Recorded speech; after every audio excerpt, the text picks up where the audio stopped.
Hello बच्चों, कैसे हैं आप सब भाई। आज हम लोग जो है एक नए जो है टॉपिक के साथ आपके स्वागत में, आपके साथ, आपके अभिनंदन में हम लोग यहाँ पे अपने चैनल के साथ में हैं। और टॉपिक जो है चैप्टर प्लाजा मोशन से रिलेटेड है। और topic is a most important respect to the numerical problem and examination. A topic which is related to the laws of conservation of momentum. And it is also related to third laws of motion. और ये जो है it means कह सकते हैं कि example के base पर ये टॉपिक है। और अगर एग्जाम्पल की बात करें तो एग्जाम्पल हमारा है जैसे bullet is fired by the gun. Bullet is fired by the gun, third law of motion के अकॉर्डिंग यहाँ बात करें तो बुलेट जब हम गन से फायर करते हैं तो उस अवस्था में बुलेट एक फोर्स एक्सपीरियंस करता है उस गन के थ्रू, यानी उसके ट्रिगर के थ्रू। और गन एक एक्सपीरियंस फोर्स करता है जो कि बुलेट के थ्रू होता है और वो बैकवर्ड डायरेक्शन में गन डिस्प्लेस होता है। ठीक है, तो हम लोग उसी की बात करेंगे। और इस इट मीन्स जो ये टॉपिक है इस it means third law of motion के एग्जांपल से कि bullet is fired by the gun, उस टॉपिक का नाम है students. And again I welcome to all of you my YouTube physics channel Physics Mantra. तो then topic is recoil velocity of the gun. Recoil velocity of the gun, ये हमारा एक topic है, बहुत इंपॉर्टेंट टॉपिक है, gun की recoil velocity. Okay students, recoil velocity of the gun कैसे हम लोग इसको एक्सप्लेन करेंगे, ध्यान दें यहाँ पे सब लोग। फर्स्ट ऑफ ऑल इसमें इस एग्जांपल में अगर हम ध्यान दें तो एक गन और बुलेट की नीड है। इट मीन्स बुलेट और गन की यहाँ पे इट मीन्स दोनों के बीच में प्रोसेस होना है। तो बुलेट और गन के बीच में प्रोसेस है तो हम यहाँ पर एक सिंबॉलिकल गन की बात अगर करें तो ये that is a symbolical gun. ठीक है, एक गन, ठीक है, और ये that is this, okay students. Gun और ये लगा हुआ है इससे बुलेट, ये हमारा बुलेट लगा हुआ है, दैट इज दिस। एंड अगर हम इस गन को जो है यहां पर इट मीन्स गन से अगर हम बुलेट को फायर करते हैं, ठीक है, तो फायर के पहले तो वो क्या है, दोनों रेस्ट में हैं, बट फायर के बाद दोनों मोशन में आते हैं। बुलेट जो है आगे की तरफ ट्रेवल करती है एंड गन जो है पीछे की तरफ ट्रेवल करता है, इट इज मूव करता है आफ्टर फायरिंग। तो जो बुलेट है आगे की तरफ है और गन पीछे की तरफ इट मूव कर रहा है, तो मूविंग कंडीशन में जिस वेलोसिटी से मूव बैकवर्ड डायरेक्शन में जा रहा है उस वेलोसिटी को कहते हैं हम रिकॉइल वेलोसिटी। तो हम इसी रिकॉइल वेलोसिटी की बात करेंगे और उसके फार्मूले की बात करेंगे। तो let's see students, that is it means a gun and it means bullet. Suppose that the mass of bullet is m1। अगर बुलेट का मास हम यहाँ पे m1 लेते हैं और गन का मास m2 लेते हैं, ठीक है, आफ्टर फायरिंग अगर हम बात करें, फायरिंग के बाद की जो कंडीशन आती है ध्यान दें, ठीक है, that is this, okay. It means firing के बाद की जो कंडीशन आती है, bullet moves in forward, bullet moves in forward. Bullet जो है आगे की तरफ चलता है, बुलेट क्या होता है, इट मीन्स फॉरवर्ड, आगे की तरफ मूव करता है, ठीक है, ये बुलेट मूव्स फॉरवर्ड, बुलेट आगे की तरफ मूव करता है, ठीक है, but gun moves in backward, पीछे की तरफ मूव करता है। ओके, तो जिस वेलोसिटी से ये हमारा जो है मूव अप कर रहा है, इट मींस गन जो है पीछे की तरफ, बुलेट आगे की तरफ आफ्टर फायरिंग, इट मींस ये हमारा क्या है, आफ्टर फायरिंग, ये आफ्टर फायरिंग की कंडीशन है, आफ्टर फायरिंग, ठीक है। और ये बिफोर फायरिंग की बात हो रही है, बिफोर फायरिंग, ठीक है। ये फायरिंग के बाद ये बुलेट आगे की तरफ, गन पीछे की तरफ। तो जिस वेलोसिटी से गन पीछे की तरफ है उस वेलोसिटी को ही हम कहते हैं रिकॉइल वेलोसिटी कहते हैं, ठीक है। तो अगर हम फायरिंग के पहले देखें तो यहां पर दोनों की जो वेलोसिटी है, अगर इसको m1 माना है तो वेलोसिटी इसकी हमने इनिशियल क्या लेंगे u1, इसकी इनिशियल वेलोसिटी क्या होगी u2, ठीक है।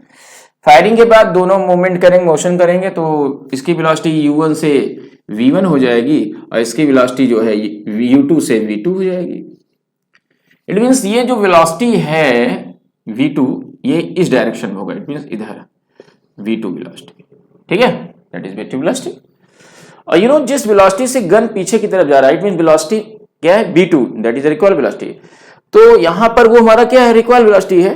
तो डेफिनेशन रिकॉइल वेलोसिटी की क्या बनेगी, ध्यान दें, रिकॉइल वेलोसिटी की डेफिनेशन, रिकॉइल वेलोसिटी क्या हो जाएगा, द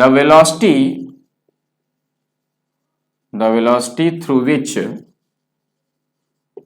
विच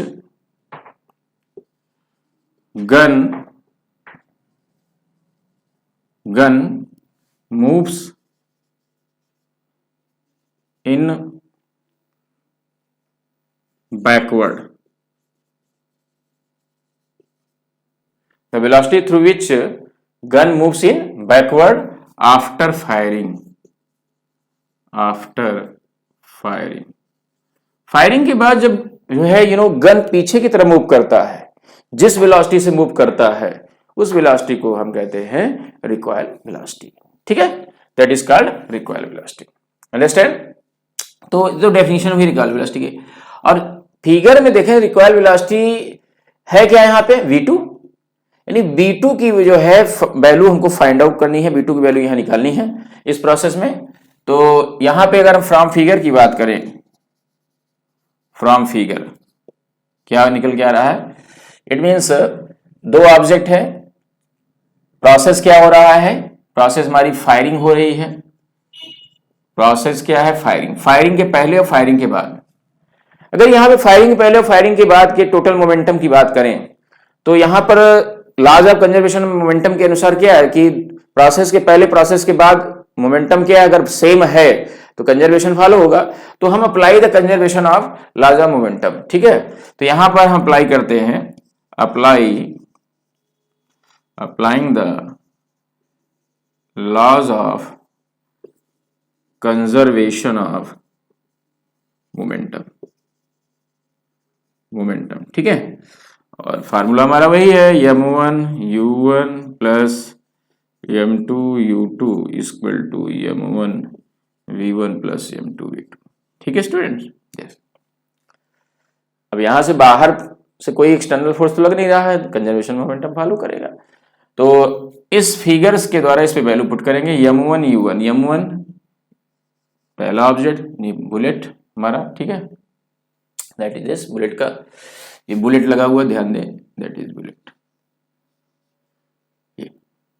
m1 दिया, u1 की जो वैल्यू है इट मींस फायरिंग के पहले दोनों ऑब्जेक्ट यानी हमारा बुलेट और जो है गन दोनों रेस्ट में है, तो u1 की वैल्यू क्या होगी, 0 हो जाएगी। Similarly u2 value 0, m1 v1 की value it means have a some value that is v1 final velocity of the bullet, m2 v2, and v2 is a velocity through which gun moves in backward, ठीक है। तो यहां लिख दीजिएगा where v2 recoil velocity, क्या है recoil velocity है, तो ये तो पूरा 0 हो गया भाई, 0 equal to m1 v1 plus m2 v2, तो v2 यहां से इधर कर लेंगे माइनस m1 v1 हो जाएगा, m2 v2 हो जाएगा, ठीक है। तो v2 इक्वल टू क्या होगा, minus m1 v1 upon m2। ये रिक्वायर्ड वेलोसिटी का फार्मूला है, ये आप देख सकते हैं, यानी कि v2 equal to minus m1 v1 upon m2, that is the formula of required velocity. By this formula you can find the value of recoil velocity. It means how much velocity through which gun moves in backward after firing. तो यहां से बेटा हम लोग gun किस velocity से पीछे की तरफ मूव करता है फायरिंग के बाद, उस वेलोसिटी को यहां से फाइंड कर सकते हैं। अच्छा, यहाँ पे आपको पता है m1 क्या है, यहां बता दे रहे हैं m1 क्या है भाई, इसका मास है mass of bullet, mass of bullet. b1 क्या है, velocity of bullet after firing, after firing, velocity of bullet after firing. ठीक है, बोल देना, लिख लीजिएगा, है ना, velocity of bullet after firing, velocity of bullet after firing. ठीक है, फायरिंग ये। और m2 क्या है, m2 यहां पे mass of gun, mass of gun, m2 क्या है, मास ऑफ गन। ठीक है, दैट इज दिस। और v2 आपको पता है ये रिकॉइल वेलोसिटी है, मैंने आपको बताया था, ठीक है, पहले ही बता दिया था, रिकॉइल वेलोसिटी है after firing of the gun. ठीक है, तो बेटा ये हमारा topic recoil velocity of the gun यहाँ कंप्लीट होता है। v2 equal to minus m1 v1, minus sign ये रिप्रेजेंट करता है, यू नो, माइनस साइन क्या रिप्रेजेंट करता है, यहाँ ध्यान दें, minus sign, you know, after firing bullet और गन अपोजिट डायरेक्शन में मूव करते हैं, इसकी इधर वेलोसिटी, इसकी इधर, दोनों अपोजिट डायरेक्शन वेलोसिटी प्रोड्यूस करते हैं, एक्सपीरियंस करते हैं, तो that is in negative sign, v2 equal to minus में आएगा ये। ठीक है, मतलब they just moves in opposite direction, bullet moves forward, gun moves backward, तो अपोजिट डायरेक्शन कंडीशन क्या होगा, the formula which is in negative sign. ठीक है, तो आई थिंक दैट ये टॉपिक आपको समझ में आया होगा। इसके न्यूमेरिकल्स प्रॉब्लम बहुत सारे हैं, ये एग्जाम में भी आते हैं और श्योर आते हैं, तो इसके न्यूमेरिकल्स आप लगाएं, फार्मूला हम लोग ये डायरेक्ट ये फार्मूले पे रख करके वैल्यू फाइंड आउट कर लेंगे। तो आई थिंक दैट स्टूडेंट आपको समझ में बातें आई होंगी, ये टॉपिक अच्छा लगा होगा, इसको आप अच्छी तरह से इसको स्टडी करें। तो I will meet you next day next time with next topic. Okay, thank you all of you.